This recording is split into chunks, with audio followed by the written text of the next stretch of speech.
You kneel on the tatami mat in the ceremonial chamber. The room is stark white. White walls, white sliding doors, white paper lanterns casting pale light across the 12 tatami mats that mark the traditional space for death. Before you sits a black lacquered tray holding your wakizashi, the short sword polished to mirror brightness. The blade measures exactly 38 centimeters, forged by your grandfather's hands decades before you were born. Behind you stands Saito, your closest friend, gripping the katana that will sever your head when the time comes. You hear his breathing, shallow and irregular. Outside, 47 clan members kneel in witness formation, their shadows visible through the shoji screens. Morning light filters through the rice paper, creating geometric patterns on the floor. Incense smoke rises in perfectly straight lines. No breeze disturbs this sealed room. Your white death robe feels rough against your skin, the cotton deliberately coarse to remind you that comfort no longer matters. The air smells of sandalwood and the mineral scent of polished steel. You've been accused of accepting bribes from the Tokugawa shogunate to reveal clan secrets. The evidence damns you. Letters bearing your seal, testimony from merchants, silver coins found hidden in your quarters. But you're innocent.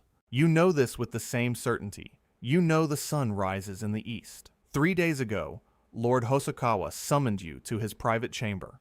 His face was wet with tears as he spread the evidence across his desk. "I know you would never betray me, Takeshi," he said, his voice breaking. "But the Shogun's inspectors are coming.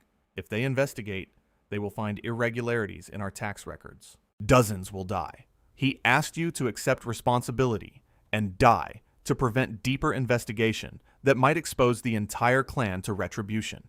A samurai's life belongs to his master. Your wife, your 2 sons, your own truth, all secondary to duty." You agreed immediately, and Lord Hosokawa wept harder, calling you the embodiment of Bushido. Yesterday, you wrote your death poem on fine washi paper. The brush strokes came easily, muscle memory from years of practice. Cherry blossoms fall, not questioning the season. I follow the wind. Your wife, Yuki, read it without expression. She knew better than to question a samurai's decision.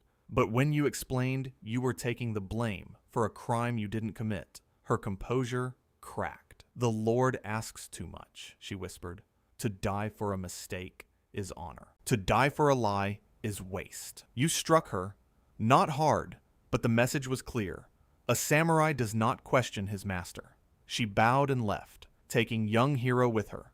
Your elder son Kenji remained, his face unreadable, 15 years old, and already learning to bury his feelings beneath duty. The family stipend upon your death, 50 koku of rice annually, bare minimum. If you refused, they would execute you as a traitor and strip your family of name and property. Your sons would become outcasts, denied even the lowliest work. That night, an anonymous letter slipped under your door. 4 words in rough calligraphy. "Ask about the merchant." You couldn't help yourself. 23 years of service as Lord Hosokawa's investigator, solving disputes, uncovering plots, had trained you to see patterns. You visited the merchant who allegedly testified against you.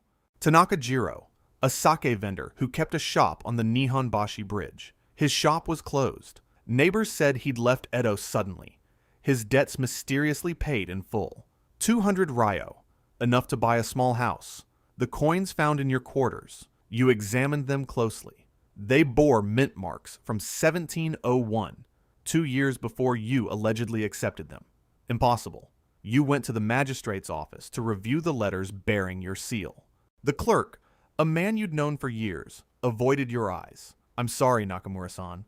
Lord Hosokawa personally collected all evidence for safekeeping. The seal on the letters was yours, but slightly smudged, like a poor forgery.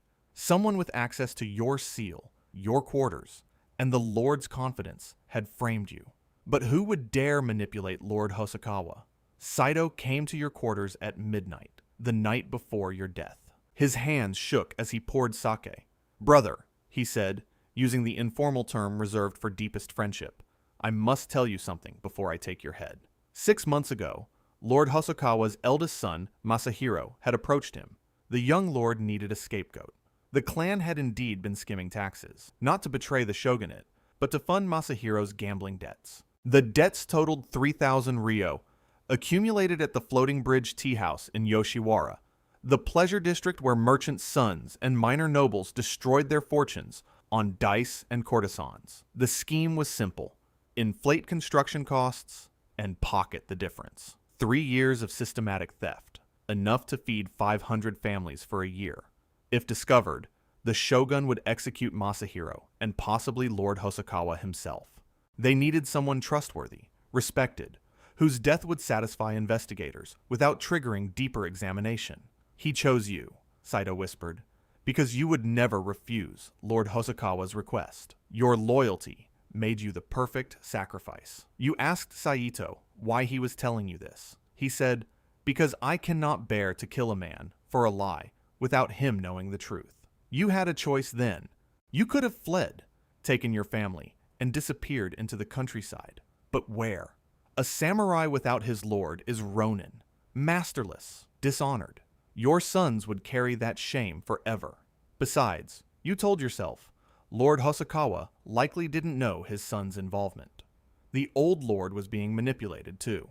Just before dawn this morning, a messenger arrived. Lord Hosokawa wanted to see you privately before the ceremony. Your heart surged. Perhaps he'd discovered the truth. Perhaps he would stop this. The Lord greeted you warmly in his chamber. He held your hands, a rare display of affection from a man of 54 years, gray streaking his topknot. "Takeshi, my most loyal retainer, I wanted to thank you personally. Your sacrifice saves not just me, but the entire clan." He had a final request. In your last words, confess fully. Say you acted alone out of greed. The inspectors need to hear this from your own lips. Can you do this for me? He gave you a gift, an antique tanto worth 10 ryo. For your journey, he said. His eyes were dry. 3 days ago, he wept.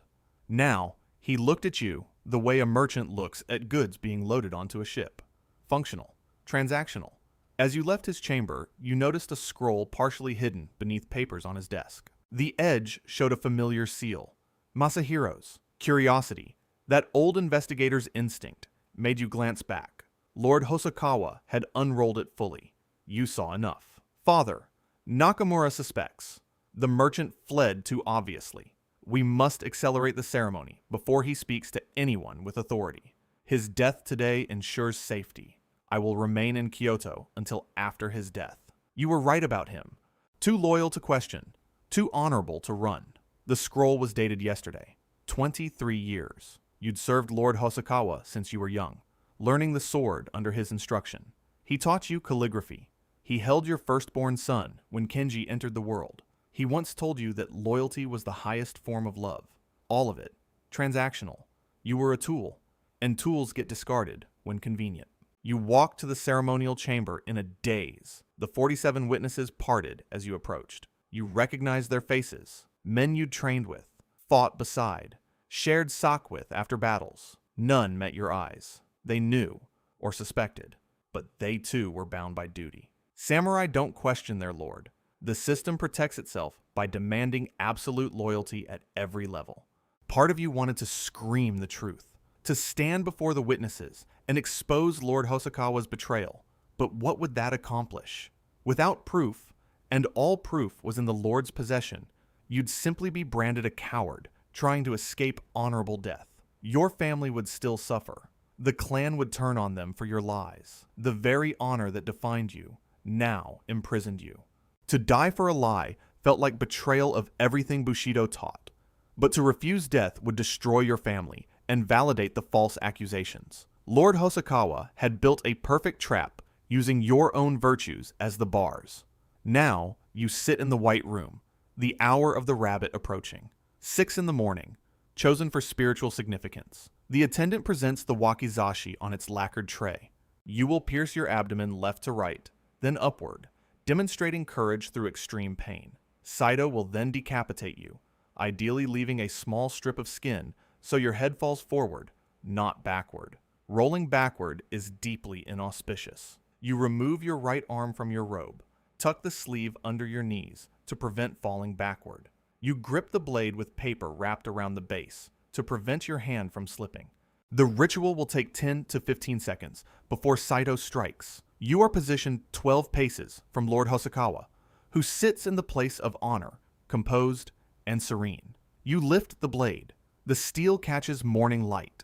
You see your reflection, distorted, wavering, a ghost already. My lord, you say clearly, I am ready to die, but I wish to make my confession complete, as you requested. Lord Hosokawa nods, satisfied. I confess, you continue, that I have been blind. I served loyalty above truth. I valued obedience over justice. I taught my sons that a samurai's honor lies in following his master without question. Murmurs ripple through the witnesses. The temperature in the room shifts, suddenly stifling despite the morning coolness. But in these final moments, I have realized something. True loyalty is not mindless obedience. A samurai who dies for his lord's lie does not honor his lord. He enables his corruption.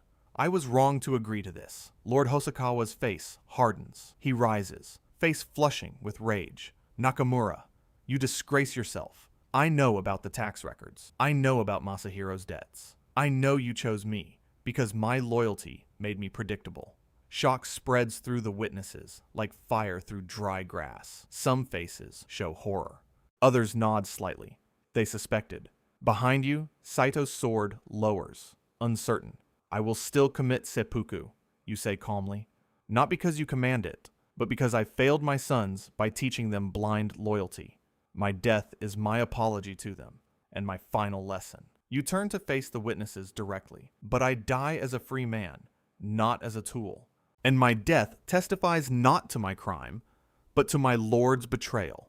You pierce your abdomen before anyone can stop you. The pain is extraordinary, white fire spreading from your core, radiating outward until every nerve screams. You maintain the cut, precise and deliberate, left to right as you were trained. The blade moves through flesh and muscle with terrible resistance. Blood soaks your white robe, turning it crimson. Behind you, Saito hesitates. In traditional seppuku, the kaishakunin strikes mercifully at the first sign of extreme suffering. But Saito understands. Your suffering is your testimony. He lets you complete the full ritual cut, the upward stroke that tears through organs. Your vision dims. The white walls fade to gray, but you see young hero in the audience, your son weeping, but watching, learning what you're teaching him. You whisper your final truth. True honor requires truth. Saito's strike falls, swift, clean, merciful. The world ends in a flash of silver. 3 months later, the shogun's inspectors came. A witness, one of the 47, spoke to them privately. Your public confession had planted doubt. They investigated thoroughly, uncovering the inflated construction costs, the Yoshiwara gambling receipts, the paid-off merchant. Masahiro was exiled to a remote province, forbidden from ever returning to Edo. Lord Hosokawa was stripped of his title and lands. The clan was disbanded, its members scattered to serve other lords or become ronin. Your family, however, was restored. The shogunate declared you had died honorably exposing corruption. Kenji and Hiro were granted samurai status in a new clan, their names cleared, their honor intact. Your death bought them not shame, but freedom from a corrupt master. This story is rooted in actual historical practice from Japan's Edo period, though these specific characters are fictional. Seppuku was a real element of samurai culture from approximately the 12th to late 19th centuries, governed by complex rules and social expectations. But history often glosses over the political reality. The ritual wasn't just about honor, it was a tool of control. Lords could compel loyalty by making death honorable and refusal shameful. The system weaponized virtue, turning good men into instruments of their own oppression. Takeshi's dilemma echoes through every era where loyalty is demanded without question, from soldiers following illegal orders to employees covering up corporate crimes. The pattern repeats. Authority figures exploit good people's desire to do the right thing. The samurai believed that death was lighter than a feather, duty heavier than a mountain. Takeshi learned that truth is heaviest of all. If this story made you think about the difference between honor and obedience, or the cost of standing up for truth in systems that punish it, hit that subscribe button. History isn't just about what happened. It's about why humans keep making the same choices across centuries,